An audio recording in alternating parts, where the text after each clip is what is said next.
రాజకీయాలు రోజుకో మలుపు తిరుగుతున్నాయా? ఇన్నాళ్లు పిఠాపురం టీడీపీలో కీలకంగా ఉన్న ఎస్వీఎస్ఎన్ వర్మకు చెక్ పెట్టే ప్రయత్నం జరుగుతోందా? తాజాగా వర్మను పక్కన పెట్టేందుకు జనసేనలోకి మరో కీలక నాయకుడు వస్తున్నారా? ఆయన రాకతో వర్మకు దిమ్మ తిరిగే షాక్ ఖాయమా?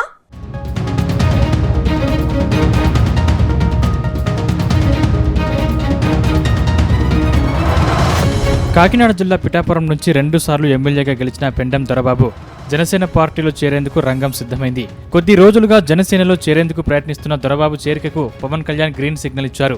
సౌమ్యుడు, వివాదరహితుడిగా దొరబాబుకు పేరు ఉంది. అయితే 2024 ఎన్నికలకు 6 నెలల ముందు వైసీపీ అధినేత జగన్ ఆయన్ను పక్కన పెట్టారు.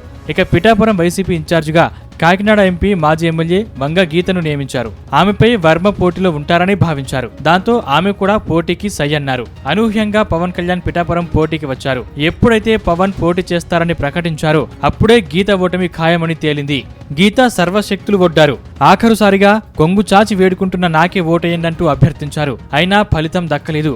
గీతకు రాతలేదు. పవన్ గెలిచారు. కూటమి అధికారంలోకి వచ్చింది. పవన్ కళ్యాణ్ ఏకంగా డిప్యూటీ సీఎం అయ్యారు.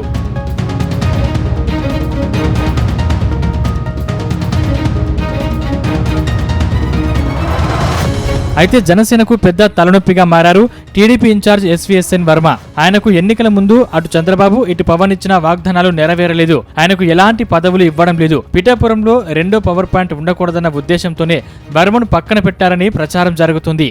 ఈ నేపథ్యంలో వర్మ జనసేన మధ్య అంతర్యుద్ధం కాదు, బహిరంగ యుద్ధమే జరుగుతుంది. ముఖ్యంగా జనసేనకు చెందిన కాకినాడ ఎంపీ ఉదయ్ శ్రీనివాస్, జనసేన పిఠాపురం ఇన్ఛార్జ్ మర్రెడ్డి శ్రీనివాస్ తో వర్మకు సరిపట్టం లేదు.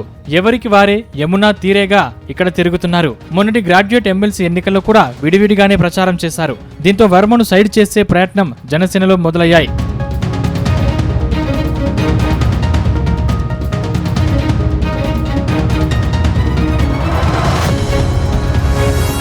ఇక ఎన్నికల సమయంలో దొరబాబు వైసీపీకి సరిగ్గా పనిచేయలేదు. 2-3 రోజులు తిరిగారు. అభ్యర్థి గీత తనను పట్టించుకోవడం లేదని ప్రచారానికి వెళ్లడం మానేశారు.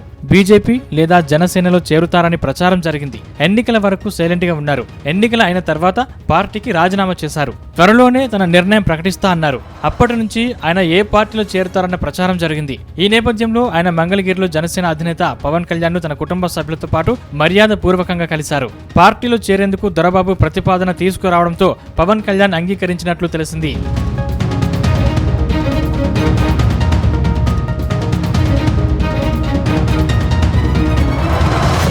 మరోవైపు ఈ నెల 14న పిఠాపురంలో జనసేన 12వ ఆవిర్భావ సభ జరుగుతుంది. లక్షలాది మందితో ఈ సభ నిర్వహించాలని పవన్ నిర్ణయించారు. దీంతో ఆ సభ సందర్భంగా దొరబాబు జనసేన తీర్థం పుచ్చుకుంటారని ఆయన అనుచరులు వెల్లడించారు. పిఠాపురం నుంచి దొరబాబు 2 సార్లు ఎమ్మెల్యేగా చేశారు. పిఠాపురంపై ఆయనకు మంచి పట్టు ఉంది. దీంతో వర్మకు చెక్ పెట్టేందుకు దొరబాబుకు ఇక్కడ పగ్గాలు అప్పగిస్తారని ప్రచారం జరుగుతుంది. పిఠాపురం జనసేన ఇన్ఛార్జ్ గా ఉన్న మర్రెడ్డి శ్రీనివాస్ స్థానికేతరుడు. గతంలో ఆయన ఎలాంటి పదవులు నిర్వహించలేదు. ఈ నేపథ్యంలో దొరబాబు చేరితే ఆయనకు బాధ్యతలు అప్పగిస్తారని, తద్వారా తిరిగి వర్మ దొరబాబు మధ్య రాజకీయం తిరుగుతుందని చెప్తున్నారు.